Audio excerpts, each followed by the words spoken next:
Welcome to In Depth with Academia, where we shine a light on cutting-edge academic research and help you, the listener, make sense of the insights that shape our world. I'm Richard Price, CEO of academia.edu, and today we're diving into a topic that, honestly, has my mind buzzing with questions. We're looking at a fascinating paper authored by Dr. Arega W. Nigasi. And let me tell you, this one tackles some big, urgent questions at the intersection of Indigenous knowledge, colonial history, and the rise of artificial intelligence. Now, just to be clear, before we go any further, I'm presenting the content of this paper neutrally. I'm not saying it's the absolute truth or endorsing all of its conclusions, but these are perspectives that, can really get you thinking. So what's the core question here? In short, how can artificial intelligence interact with Indigenous knowledge without repeating the mistakes, or honestly, the injustices of colonial history? Why is this important? Well, Indigenous knowledge isn't just info or data hanging out, waiting to be used. It's a living system, tightly woven into community, land, spirituality, memory, and, most crucially, responsibility. Colonial powers historically tried to reframe knowledge, kind of putting European religious and epistemic authority at the top, often sidelining Indigenous spiritual systems as lesser or like not real knowledge.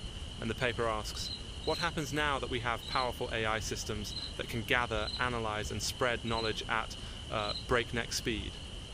It's a little mind-blowing, right? The big risk the paper identifies is what's sometimes called data colonialism, where sacred, communal or culturally restricted Indigenous knowledge is treated like just another source of data, extracted and repurposed, with no real attention to consent or context. But, and here's the hopeful turn, AI, if guided by principles like Indigenous data sovereignty, can actually help communities preserve languages, culture, and even support environmental stewardship. Let's talk about the main points and insights. Again, I'm not promoting, just sharing. First off, the paper sketches out how colonial systems didn't just take land or labour, they kind of reorganised how knowledge itself was ranked and shared. Religion, for example, became a way to justify colonial power, with this hierarchy where European Christian civilization was at the top and Indigenous ways of knowing, especially spiritual systems, were nudged to the bottom. And here's a twist.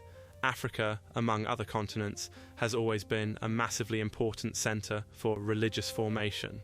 I mean, when's the last time you heard about Ethiopia as one of the earliest Christian civilizations, or about Indigenous African spiritual traditions being honestly incredibly sophisticated?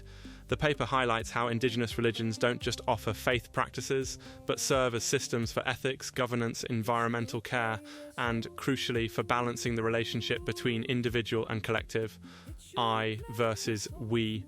There's this concept in African philosophy, it's often called Ubuntu, I am because we are. Kind of makes you reflect on our hyper-individualized world, right? Oh, and side note, Ubuntu is also the name of a popular Linux system that doesn't really have anything to do with this. But sometimes I think about how words travel across contexts. Anyway, so how does AI fit into all of this? According to Dr. Nagasi's paper, AI gives us a double-edged sword. On one side, if we treat all knowledge as equal, extractable, and up for grabs, it risks repeating or even deepening the old hierarchies of colonialism. Imagine sacred ceremonies, ancestral stories, or traditional medicines, all uploaded and then used in ways communities absolutely didn't agree to. The paper really stresses that not all knowledge is meant to be shared. Some teachings are sacred or limited to specific communities, seasons, or ceremonies. Here's a tangible takeaway for all of us. AI and digital systems should be built with the principle that access isn't just about technical possibility, but about cultural protocol and, real, meaningful consent. The idea of Indigenous data sovereignty means that communities should control what gets digitized, who can access it, and how it's used, including in AI training or, say, public archives. Preservation isn't the same as exposure. The two get conflated a lot, but just because you can record something doesn't mean it should be broadcast to the world. Indigenous ethics, as framed here, prioritize reciprocity, responsibility, and stewardship. And AI, if designed with these values in mind, could actually help societies foster more just and sustaining futures. AI systems, after all, don't need to focus only on what's efficient or predictive. They could be built to honor community choices, collective consent, and even to recognize that, hey, some things aren't meant to be known by everyone. A final big picture point in the paper suggests that moving from colonial hierarchy to digital stewardship, knowledge and technology should serve dignity, collective well-being, and the relational ethics of the we, not just the I. It's a call for, well, reimagining how we use technology to think about what ought to be protected, not just what can be scaled. So, what does all this mean for you, the listener? Well, if you work with digital tech or just use it every day, this is a reminder that knowledge is more than data. It comes with histories, responsibilities, and boundaries. And if you're someone who, like me, gets excited about new gadgets or breakthroughs, it's worth pausing to ask, who owns the knowledge I'm using? Who gets to decide how it's shared? What responsibilities come with access? And that's where I'll leave you, or, well, not exactly leave you, but invite you to keep pondering. Academic research doesn't give us absolute truths, but it does give us insights to explore, wrestle with, and maybe even argue about. Thanks for joining me on In Depth with Academia. Until next time, keep questioning, keep reflecting, and remember, it's the we as much as the I that shapes our future. The paper we're diving into today is From Colonial Hierarchy to Digital Stewardship, Indigenous Knowledge and AI by Dr. Arega W. Negusi. Quite the mouthful, but wow, does it cover a lot? What struck you right off the bat? Honestly, it's that big central question of the paper about who gets to control and define knowledge, especially when it comes to indigenous knowledge in the age of artificial intelligence. Dr. Negusi argues that colonial power wasn't just about, like, armies or politics. It was also about controlling which ways of knowing got to count as real or superior. Right, and what's kind of wild, or maybe infuriating, is how those old hierarchies sneak into modern tech. The core problem Dr. Negusi points out is that when AI treats indigenous knowledge like just data, something to be mined for insights or efficiency, it risks repeating colonialism, just in a digital form. It's kind of mind-bending, honestly. The paper makes it clear, not all knowledge is just information to be extracted. There are these spiritual, communal, and even secret dimensions. Maybe secret isn't the right word. Protected, sacred, yeah? The paper really zooms in on how AI should respect these boundaries, instead of bulldozing over them with algorithms and big data. There's this phrase in the paper about moving from colonial hierarchy to digital stewardship. And what jumped out at me is Dr. Negusi isn't anti-AI.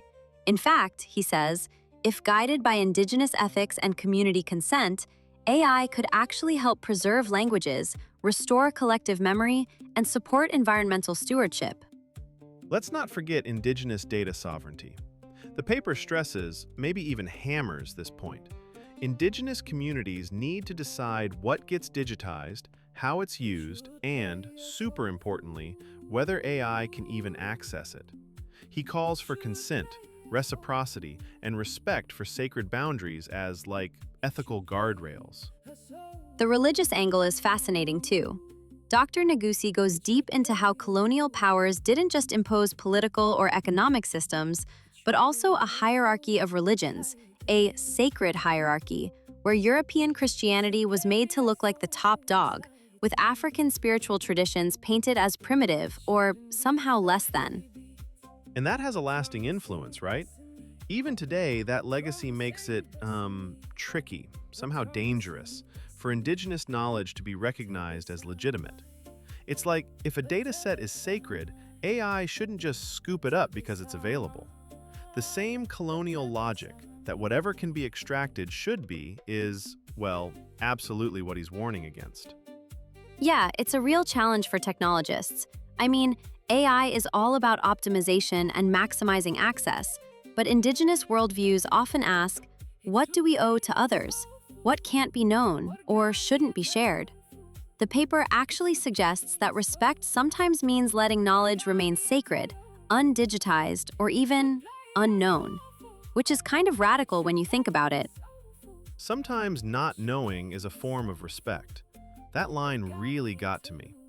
I don't know if you remember, sorry, I know this is a side note, but there was this story about a language archive accidentally going public with ceremonial songs, and it caused, real harm in the community. It just shows digitization isn't always neutral. No, definitely not. And what I love is that the paper doesn't just say, don't do bad stuff. It imagines a future where AI supports collective flourishing, restoring the balance between the I and the we. Ubuntu, right? I am because we are. I think the takeaway, and maybe this is a bit philosophical, but it's that research like this doesn't give us final answers. It, nudges us to question, who does tech really serve? Can we design AI not just for efficiency, but for dignity and responsibility? Exactly. It's an invitation to rethink progress. And that's, honestly, pretty inspiring. Yeah, and maybe a little daunting. But I think that's where real change can start.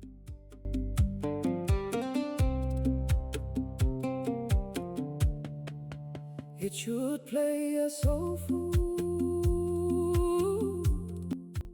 It should play a soulful.